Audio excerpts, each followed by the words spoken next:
Smart listeners, saat mengasuh anak, ada kalanya orang tua mengucapkan kalimat-kalimat yang seharusnya tidak digunakan di hadapan anak. Hal ini bisa jadi karena kondisi fisik dan mental orang tua yang sedang lelah ataupun tidak tahu alternatif kalimat yang bisa digunakan saat menghadapi sebuah situasi yang tidak diharapkan, hingga berbagai penyebab lainnya. Sayangnya, ketika kalimat-kalimat ini cukup sering diucapkan dan seiring waktu dianggap sebagai hal yang wajar, padahal dampak bagi anak tidak bisa dibilang sederhana. Alih-alih mendapatkan manfaat bagi anak, justru kalimat-kalimat terlarang ini malah berpotensi mencederai proses pengasuhan dan menimbulkan luka batin pada seorang anak. Smart listeners, kalimat-kalimat apa sajakah yang sering disalahgunakan oleh orang tua? Apa efeknya bagi tumbuh kembang anak? Dan apa saja kalimat pengganti yang tepat? Yuk, mari kita bahas bersama ya. Pertama, ucapan yang menggambarkan suasana hati orang tua secara mentah. Contohnya, gara-gara kamu semua rencana Bunda jadi berantakan. Tanpa disadari, sebagian orang tua ada yang mengeluh dan menggerutu secara langsung di depan anak. Orang tua langsung menunjukkan kekesalannya saat anak tidak bisa menuruti keinginan ayah dan ibu. Ucapan ini jelas akan melukai perasaan anak.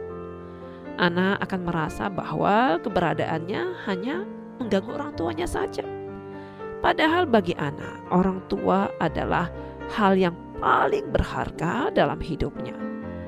Anak walaupun masih kecil tetap mampu memahami ucapan orang tuanya. Mereka bisa merasakan dari bahasa tubuh, nada, ekspresi yang dilontarkan oleh orang tuanya. Dan justru ekspresi negatif ini akan jauh lebih mudah terekam di otak bawah sadar mereka.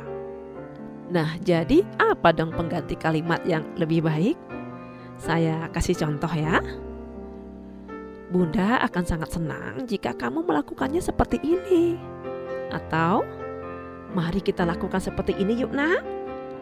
Atau, yuk kita coba seperti ini. Sepertinya lebih baik deh. Bagaimana? Apa yang Anda rasakan ketika mempraktikkan packaging kalimat yang lebih positif? Lebih nyaman kan? Jadi bukan anak saja yang merasa lebih nyaman dan damai karena merasa lebih mampu diterima, tetapi juga kita sebagai orang tua. Tentu saja Anda perlu menjelaskan harapan kepada anak agar kelekatan yang diharapkan tak tergoyahkan. Kedua, ucapan yang mengacuhkan pendapat atau metode anak. Contohnya, kamu masih kecil, pasti belum ngerti apa-apa. Kalimat ini sering diucapkan ketika anak tidak bisa menunjukkan pencapaian sesuai dengan ekspektasi orang tua.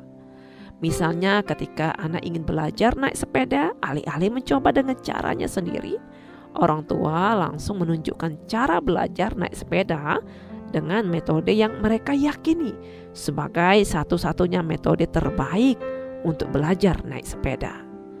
Maka kalimat seperti, sudah percaya aja apa kata ayah, kamu kan masih kecil tahu apa, akan membuat anak merasa takut untuk mencoba tantangan baru.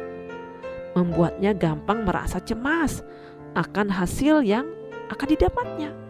Dan sudah pasti akan menjadi tidak percaya diri. Anak juga bisa beranggapan jika dia tidak melakukan sesuai dengan cara ayah atau bundanya, maka mereka akan dimarahi atau tidak dicintai. Mari ayah dan bunda, yuk kita ganti ya kalimatnya dengan yang lebih baik. Caranya seperti apa? Yuk cermati kalimat saya.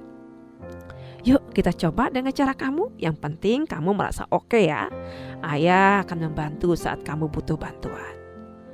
Atau bisa juga dengan kalimat, menurut kamu bagaimana cara yang baik untuk mengatasi masalah tersebut? Mari kita diskusikan bersama.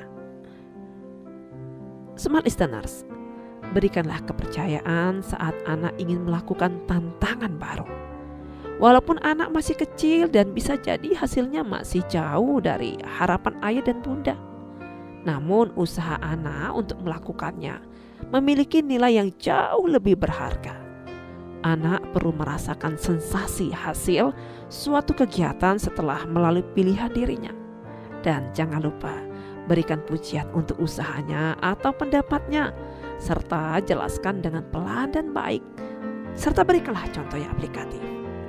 Smart listeners, sadarilah bahwa anak masih kecil dan memang masih harus banyak mencoba. Peran orang tua bukanlah untuk menghentikan upaya anak, tetapi membantu mengarahkan anak agar berhasil melalui pengalaman yang dicoba berulang-ulang.